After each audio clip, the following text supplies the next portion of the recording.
Imagine une réunion. On pose une question, petit silence. Et toi, tu as une idée, une brillante idée.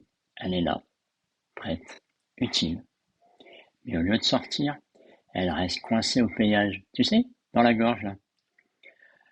Tu connais peut-être ça, là. Tu attends le bon moment. Et le bon moment part en cacahuète déjeuner sans toi. Voilà. Et après, dans la voiture ou sous la douche, là, tu deviens brillant. Mais trop tard. Et tu te dis, mais pourquoi j'ai rien dit? Alors, bonjour à toi et bienvenue dans le podcast du silence à la présence. Et ici, je te rappelle qu'on ne vise pas la performance, mais la présence. Alors, ce mois-ci, sur le mois de mars, je vais aborder un sujet délicat, mais tellement humain, la honte. Et aujourd'hui, on va aller voir pourquoi elle coupe la voix à chaque fois que tu veux parler, dans une réunion, dans un groupe.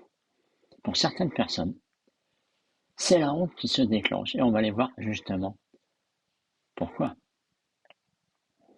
Alors, je te le dis tout de suite, je ne vais pas donner de solution, ni de technique, ni comment faire parce qu'il y en a tellement, tu trouveras ça rapidement. Là, on va aller vraiment comprendre ce qui se passe.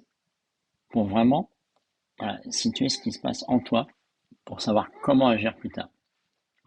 Alors, parce que pour moi, comprendre, ça enlève déjà une couche de jugement de soi. Et tu vas comprendre pour quelle raison. Et souvent, c'est ce qui manque. Alors, pour commencer, on confond souvent la honte et la culpabilité.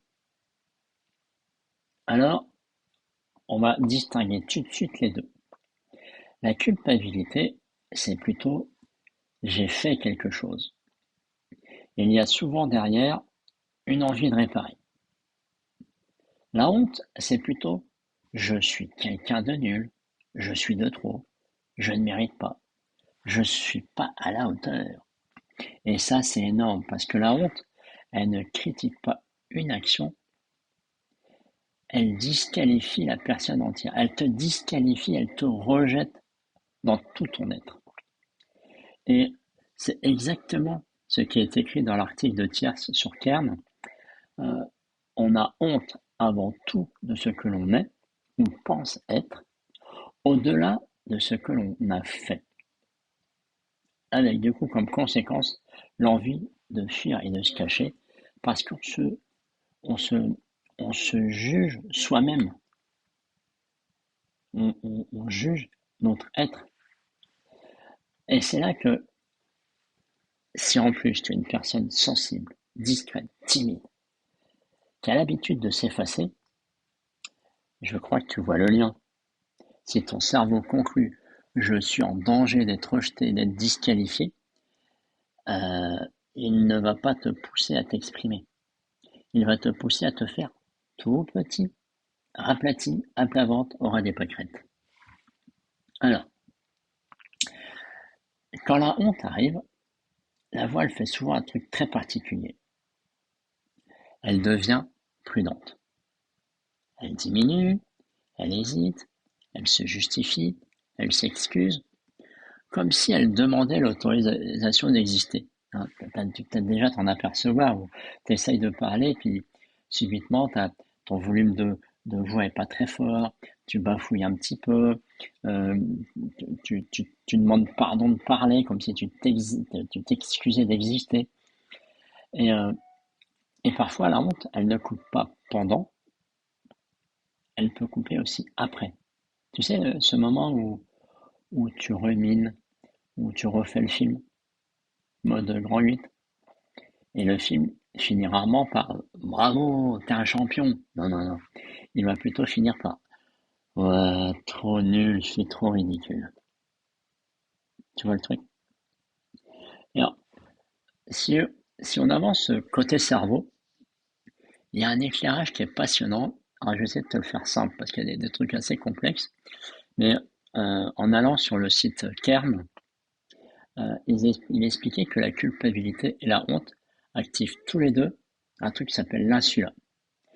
C'est une zone qui est liée au ressenti interne, à la conscience de soi et aux émotions fortes. D'accord? Donc les deux activent la même chose. Et elles interfèrent aussi avec un truc un peu plus complexe qui est le cortex singulaire antérieur dorsal, impliqué notamment dans la détection d'erreurs et la perception de la douleur. Mais là où ça devient super intéressant, c'est que contrairement à la culpabilité, la honte, elle, n'active pas ce qu'ils appellent le cortex singulaire antérieur ventral, qui lui est associé à la planification et aux réponses adaptées. Elle n'active pas non plus les jonctions temporelles liées à la théorie de l'esprit, dans le sens je comprends l'autre et je me comprends. Alors pour faire simple, en gros, quand tu as honte, ton système n'est pas en mode je réfléchis et je trouve une solution, il est en mode je me replie et je me protège. D'où se faire tout petit, la voix qui faiblit, enfin tu vois le topo. Donc, si tu vis le trou noir, le retrait, la voix qui se coince, comprends que ça ne prouve pas que tu es nul. Ça prouve la plupart du temps que ton cerveau a classé la situation comme un risque social. Et lui, qui dit risque social, dit danger, dit mode survie. On revient à d'autres partages que j'ai fait dans les précédents épisodes. Et il y a un truc aussi qui explique l'importance enfin le pourquoi c'est si intense cette histoire de douleur sociale. C'est ce côté de se sentir rejeté, de, de se sentir jugé, critiqué. Il y a toujours un article dans Kern qui s'appelle Douleur et analgésie, qui lui explique que dans la situation d'exclusion sociale, un simple jeu où tu te fais mettre à l'écart, genre, je me souviens plus comment ça s'appelait là, où tu balances par exemple un ballon, et si le ballon te touche, hop, tu sors. Enfin, si le ballon te touche et que tu le laisses tomber, euh, non, je crois qu'il faut même pas le toucher. Non, faut et ben, tu te fais mettre à l'écart, tu te fais rejeter en gros. Et ben, dans, dans, dans l'étude qu'ils ont faite sur ce type d'activité, où on se moque pas de toi, c'est simplement la règle du jeu, et ben, on retrouve cette implication de l'insula et du cortex.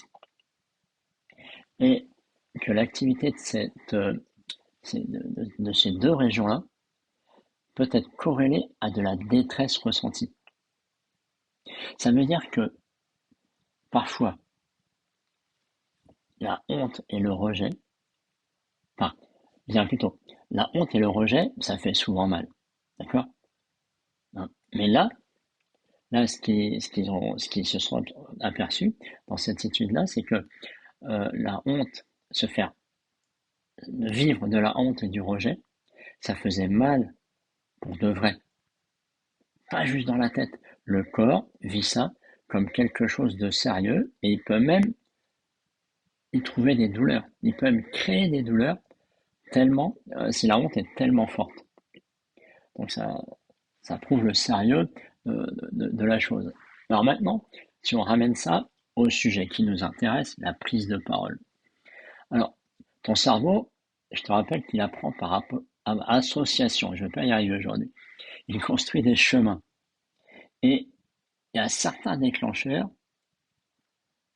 qui suffisent à rallumer l'ancienne histoire. Alors, les déclencheurs, c'est quoi? Ça peut être un regard, un silence, une personne, une odeur, un tour de table, un contexte, un son, une musique. Tout ça, c'est des déclencheurs. Et les déclencheurs, eux, ils vont activer un chemin neuronal, donc tout ce qui a déjà été associé dans ton passé.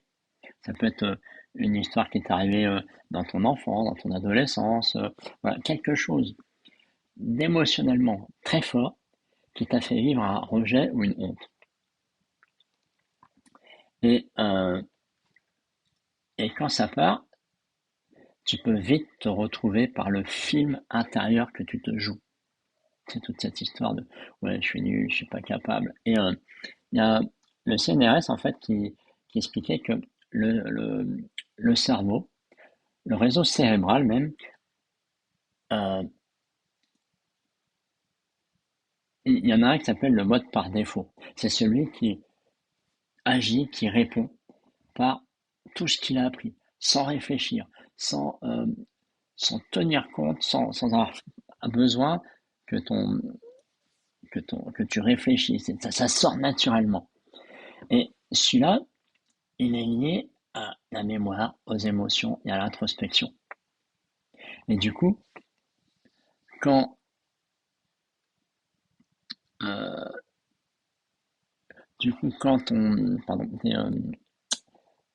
quand les réseaux cérébraux associés aux ruminations, eh ben, ces pensées répétitives, elles tournent en boucle. D'accord? Parce que tu as déclenché. Il y a quelque chose à l'extérieur qui a déclenché ton intérieur.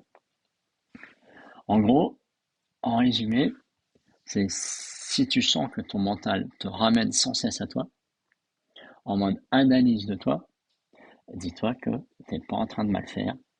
C'est normal. On en a tous un, chacun le sien, et tu es juste dans un fonctionnement humain très connu qui s'appelle l'attention de toi.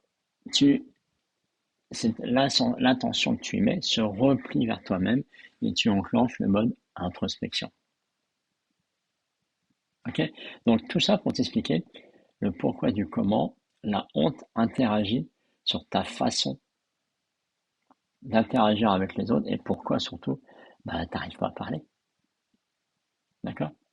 Alors, et justement, en parlant d'introspection, je vais te laisser avec ces quelques questions pour que tu prennes conscience de là où tu en es. Alors justement, déjà, quand la honte apparaît chez toi, elle dit quoi exactement? Quelle phrase elle te colle sur le front à chaque fois? Alors je te donne pas d'exemple volontairement pour que tu le trouves avec tes propres mots. Est-ce que c'est plutôt aussi, enfin, c'est, est-ce que c'est plutôt je fais n'importe quoi ou plutôt je suis n'importe qui? Est-ce que cette honte-là, ce rejet, cette sensation que tu vis, elle arrive plutôt avant, pendant ou après que tu prennes la parole? Et si tu observes bien ton quotidien, quels sont les déclencheurs les plus fréquents? Un contexte, une personne, un ton, un silence, un regard, une odeur, une musique? Regarde, observe-toi et à travers de ces questions, des réponses que tu vas apporter surtout, eh ben, quels sont les trucs à chaque fois qui te déclenchent cette honte, ce rejet? Hein? Parce que pour moi, juste observer ça, c'est déjà changer la relation que tu as avec toi-même parce que ça te permet de dire, hey, je suis pas si nul que je me le dis. Alors, pour conclure, les points essentiels aujourd'hui, c'est que la honte n'est pas ton identité. Je te le redis parce que ça c'est super important. La honte n'est pas ton identité. C'est une expérience. Et, comme on l'a vu, c'est un mécanisme de protection que ton cerveau déclenche dès qu'il y a besoin de sécurité, dès qu'il se met en mode survie. Ok? Dans le prochain épisode, on ira voir un classique. La honte de l'après-coup. Ce moment où tu rumines. Ce moment où le tribunal intérieur, celui qui se réveille quand tout le monde est déjà couché, mais que toi, tu es encore au cinéma en train de, de travailler ton script à l'intérieur. Ok?